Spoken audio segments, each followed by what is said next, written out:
Hello, good morning. Pupunta po ako ng BIR today.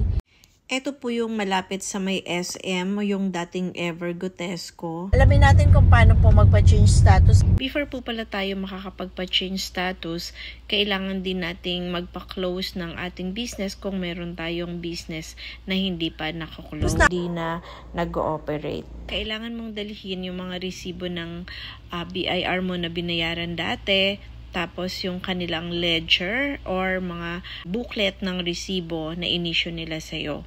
Pero kung wala ka na nun, pwede ka naman magpagawa ng affidavit of loss. Sa pagpapaklose naman ng account, kailangan natin mag-fill up ng 1905.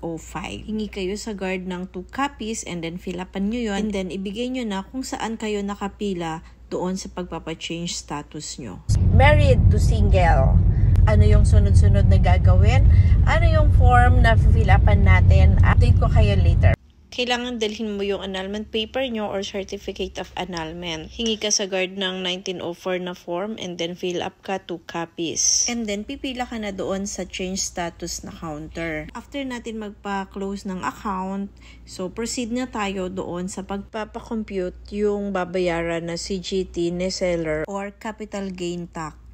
Dahil yung property na nabili ko nakalocate sa Antipolo at Teresa, Rizal, dito kami ni-refer sa Marikina BIR.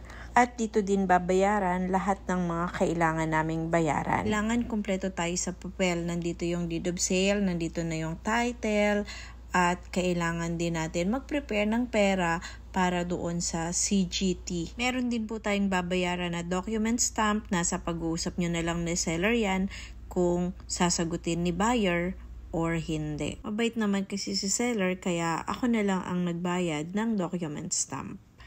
At kailangan po maagang-maaga kayong pupunta ng BIR. Sobrang dami po ng tao. Maaga pa lang punong-puno na sila. Importante po na dapat wag niyong kakalimutan na kapag nagpanotaryo po kayo ng mga papel, kailangan merong sealed. Lahat po ng pages ay sealed. Kasi kapag walang sealed, kahit isang page lang po yung walang sealed, hindi po nila tatanggapin. Babalik ka ulit at pag bumalik ka, yung number na ibibigay sa'yo pagbalik mo, yun talaga yung susundin sa pila. Gaya po nang nangyari sa amin, hindi po nakasealed yung 2 pages, kaya pinabalik kami. Pag naglakad po kayo ng BIR, expectin nyo po na palagi silang offline, kaya po tumatagal. Paalala ko lang po na dapat kapag magpapakompute kayo before mag-12, dapat po ay matapos. Kasi hanggang 12 lang po ang cut-off ng mga bangko dito sa Marikina kapag magbabayad tayo ng BIR. Take note po natin na hindi po pwedeng magbayad sa ibang lugar. Kailangan po dito lang talaga sa Marikina dahil andito po sa Marikina yung BIR na pinaglakaran natin. After magpa-compute, eto na maglalakad na po kami papunta sa bangko.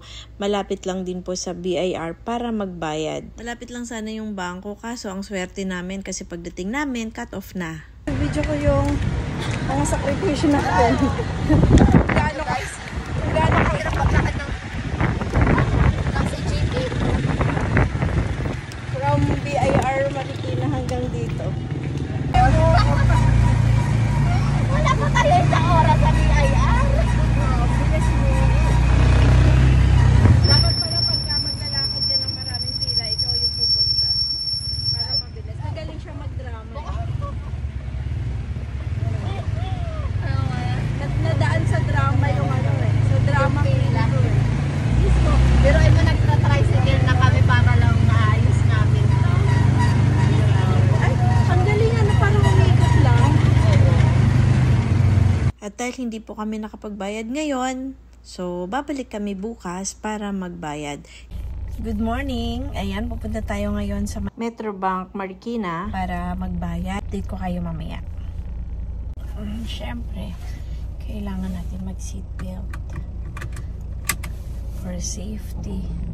Dahil marami din akong nilakad ngayong umaga, nakipag-usap ako kay seller na kung pwede siya na lang magbayad ng aming capital gain tax at saka document stamp. Tapos magkita na lang kami sa may bandang Antipolo para ibigay niya sa akin yung mga papel.